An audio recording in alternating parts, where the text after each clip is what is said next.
ஹரி ஓம். குருர் Brahma channel நேயர்கள் அனைவருக்கும் தினசரி தொடர்ந்து பார்த்தும் கேட்டும் நல்லாதரவு தந்து கொண்டிருக்கக்கூடிய அன்பர்கள் அனைவருக்கும் கூட அடியேனுடைய முதற்கண் வணக்கங்களை தெரிவித்துக் கொள்கிறேன். நமஸ்காரம். ஸ்ரீராம ஆபதுத்தாரக ஸ்தோத்திரம், 4வது ஸ்லோகம்.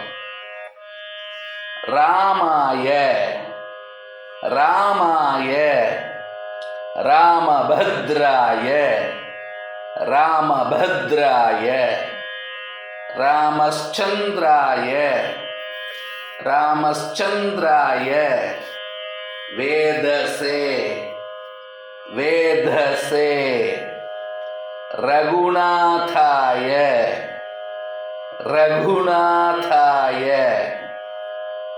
நாதாய நாதாய சீதாயாஹ சீதாயாஹ பதயே பதயே நமஹ நமஹ.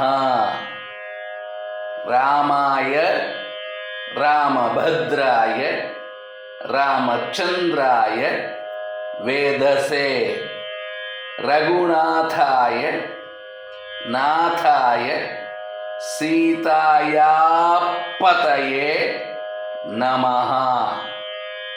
ராமாய ராமபத்ராய ராமச்சந்திராய வேதசே ரகுநாதாய நாதாய சீதாயா பதயே நமஹ.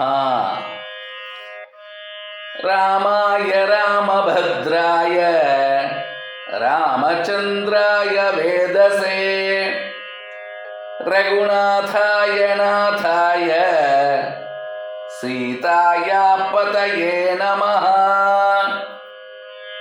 ராமாய ராமபத்ராய ராமச்சந்திராய வேதசே ரகுநாதாய நாதாய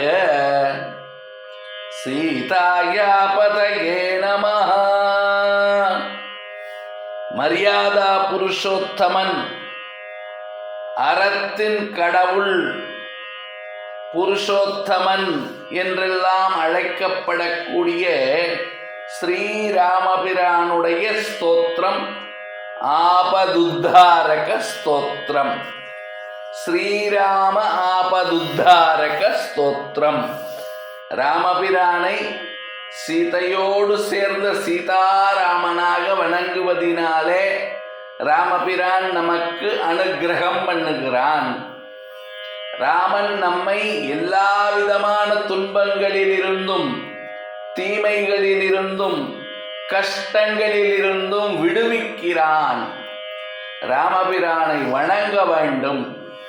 ஸ்லோகத்தை திரும்ப திரும்ப உளப்பூர்வமாக பக்தி பூர்வமாக பொருள் உணர்ந்து அனுபவித்து பாராயணம் செய்ய வேண்டும், சொல்ல வேண்டும். ஸ்ரீராம ஆபதுத்தாரக ஸ்தோத்திரத்தினுடைய இந்த 4வது ஸ்லோகத்தை திரும்ப திரும்ப பாராயணம் செய்ய வேண்டும். எம்பெருமாள் ராமபிரானுடைய அனுக்கிரகம் நிச்சயமாக கிடைக்கிறது. ராமநாமம் நம்மை எல்லா விதமான கஷ்டங்களிலிருந்தும் துன்பங்களிலிருந்தும் ஆபத்துகளிலிருந்தும் தீமைகளிலிருந்தும் காப்பாற்றக்கூடிய வல்லமை பொருந்திய நாமமாக விளங்குகிறது. ஸ்ரீராம ஆபதுத்தாரக ஸ்தோத்திரத்தை பாராயணம் செய்வோம். பகவானுடைய திருவருளை பெற்று இன்புறுவோம். லோகா சமஸ்தா சுகினோ பவந்து. ஜெய் ஸ்ரீராம். ஜெய் ஹிந்த்.